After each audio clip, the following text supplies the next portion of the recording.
This is the second time I am giving the GIAN course. First time was in NIT Goa. Somebody suddenly called me, sent me an email, can you come and give a GIAN course? I am a regular visitor at Indian Institute of Science, Bangalore, because I studied there, my B and ME. So he met me, I don't remember, he said, I met you in Indian Institute of Science and can you give the course? That's a 2 weeks course. I said, okay, we wrote a proposal and it came with good comments, accepted. So 2 weeks is too much. So Professor Madhusudhan Singh, his memory is so good, I can't believe. Because he said, I met him in IECon 2012 in Montreal. And he remembers all the conversations we had. That is the interesting thing. Anyway, so this year beginning, suddenly I was in Ghaziabad for a conference. Usually I don't come to north that much. Bangalore is my limitation. So this may be 6th or 7th time Delhi side I come in my lifetime. So he asked me to come to Delhi. I said there was no time. When I went from Delhi to Ghaziabad, I realized it will take me whole day to travel from 10 kilometers here. So anyway, so I had limited time. So I said, okay. Then suddenly he said, GIAN program. He said, okay, only 1 week, because I am teaching. I was teaching 3 courses last semester, very limited time. I had to next September 5th, I had to teach a 3rd year course with 150 students, energy conversion. So he said, Dasara, we don't have Dasara there, so vacation. So I had said, only these 2 weeks I can come. If you can, otherwise January next, my non-teaching term. Anyway, he luckily agreed, and thank you very much for the invitation. I tried to put up a course on photovoltaic array utility interface. Reason being, many people, now so many people are working in this area, but interestingly, my master's thesis in University of Toronto and PhD thesis was utility interface. Master's thesis, MS thesis in Toronto, 82 was photovoltaic array to utility interface using high frequency converters, resonant converters. Those days there were only 5 people working on this. Okay, I'm not going to give all details, but GE, Caltech, MIT, University of Toronto, and there is somebody else. So only 5. Okay, so nothing was known, no regulations, etc. Those days. There were some, everything was mentioned by the Ontario Hydro, or the you call power companies here, whatever. Yeah. In fact, 1983, with my professor, he had a project with Ontario Hydro.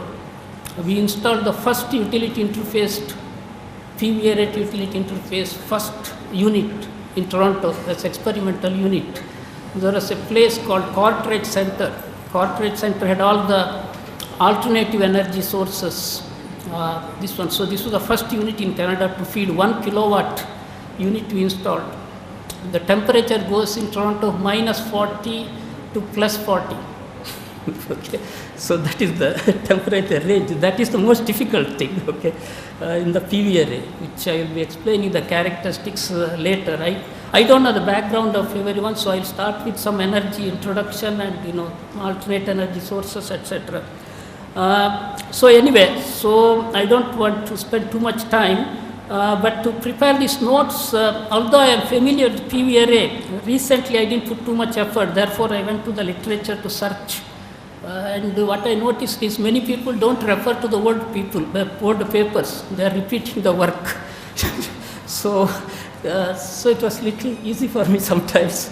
But it's a good experience for me, because now I've got almost not yet ready, but almost done. As far as the notes is concerned, I promised Professor Vallur and Professor Madhusudhan that on Sunday when I reach, I'll give the notes, first chapter. And in fact, it was ready, but your internet was not working. So then he didn't have a USB key. So I said, okay. After he went, then I realized I have a USB key, which MTS, where I can use the internet, which some relative gave me in Bangalore. So I used that and emailed to him. You are surprised. How can I send emails which is not working here? So I promptly delivered you the notes as I mentioned, chapter 1, I kept my promise. Remaining I'll give as the time is. Okay. So anyway, the way that I may not follow the exact schedule there because it's very hard, but I try my best. It won't follow exactly because there is some overlap in topics, etc. So I'll start with the introduction. Already I gave some notes. We will go more into chapter 2. Will be fully on PV array, starting from the. So chapter 1 is general introduction to alternate energies. Then I come to the PV array characteristics. Shading is very important. That was one of the comments from the reviewer, if you see. So I put whole section on that, which is very important.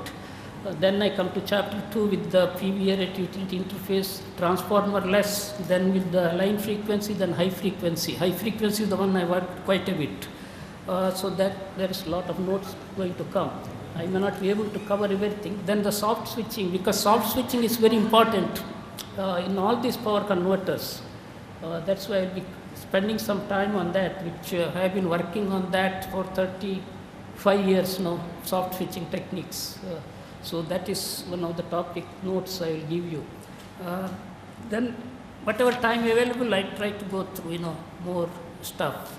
Anyway, thank you very much. I hope I'll try my best to give some good lectures. Thank you.